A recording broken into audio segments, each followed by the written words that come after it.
So once again, a super late video.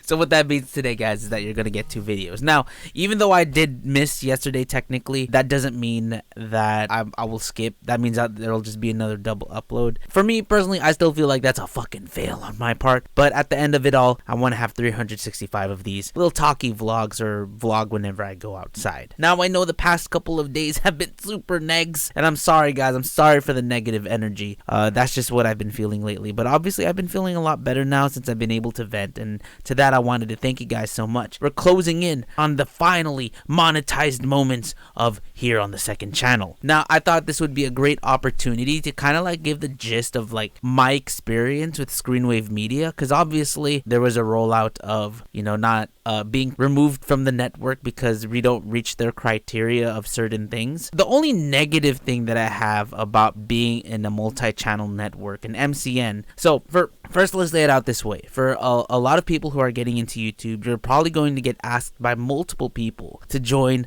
an MCN, different companies. There's different variations of it. Curse, I don't know if Curse is still around. I know Screenwave is one of the top dogs right now. I used to intern for one. I don't want to say which one, but I used to intern for a multi-channel network. But yeah, there's different variations. I used to be a part of Full Screen and Maker. The best experience that I've had with a MCN is Screenwave Media, and then it would go to Maker Studios, because Maker actually paved the way, because my friend worked for Polaris, and he kind of like gave me the ins and outs on how I can grow my YouTube channel, and it constituted to why I was able to be in the position that I am today. And because of that, I remember a long time ago when, you know, there was no pandemic. I have doggy hair all over me, but before there was a pandemic, there was pizza parties that they would host, and that's when I would hang out with like Duncan Knee Deep. I got to meet Jacksepticeye. I hung out with Matt, the owner of Tails channel. That's also where I met Glitch. I met Shofu backstage. I met Unlisted Leaf at like their backstage things in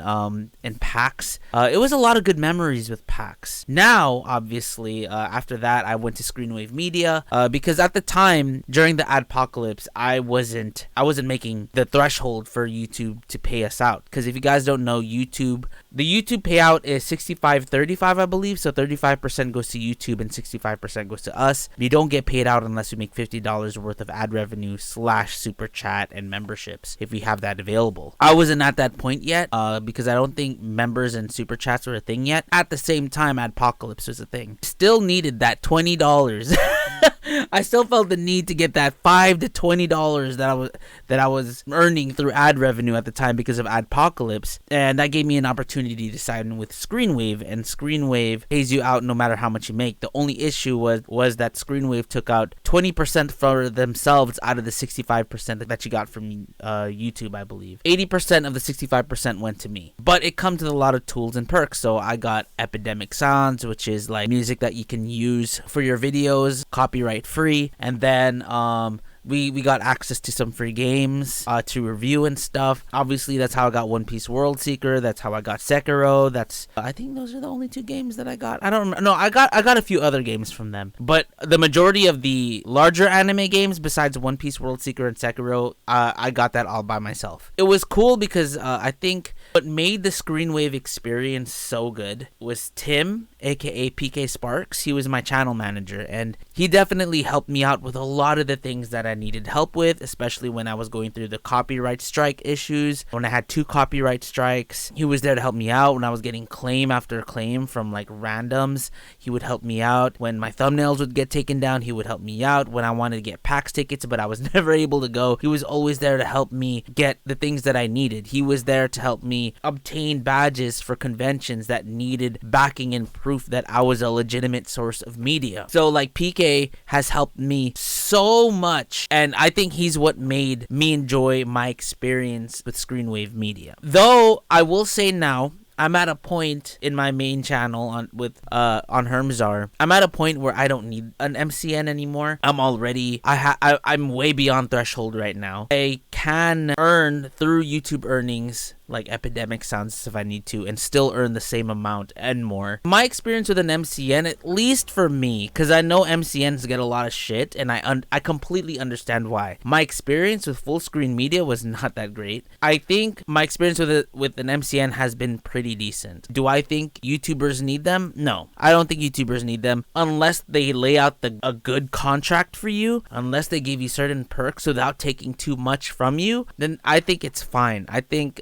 for me personally, I thought the perks were kind of worth it at the time, and you know, like if they still kept me, I still would have stayed. At the end of the day, it was also at the back of my head, I'm like, do I still need to be with a network? And I didn't, to be honest. I noticed a big jump in my CPM after I left, so that's a good thing for me, at least. All of the sponsors, all of the ads that I get, they were all now done by me. Like, I did it myself. Screenwave didn't really help me out with that, and I think that's the only thing. PK's hands are kind of tied. At the end of the day, it goes to the larger creator versus me, because I feel like it was like a bidding system. They would rather give it to a larger creator versus someone like me. Now, like, I've built relationships with various gaming companies, with various anime companies, with clothing companies by myself. I think at the point now, I don't need a multi-channel network, and even Rogers based told me like, you don't need it now, you good. And he's right, I don't need it now. Regardless of that, my experience was not bad. I don't know if PK is gonna see this, but I wanted to say thank you. You know, I know we already DM'd each other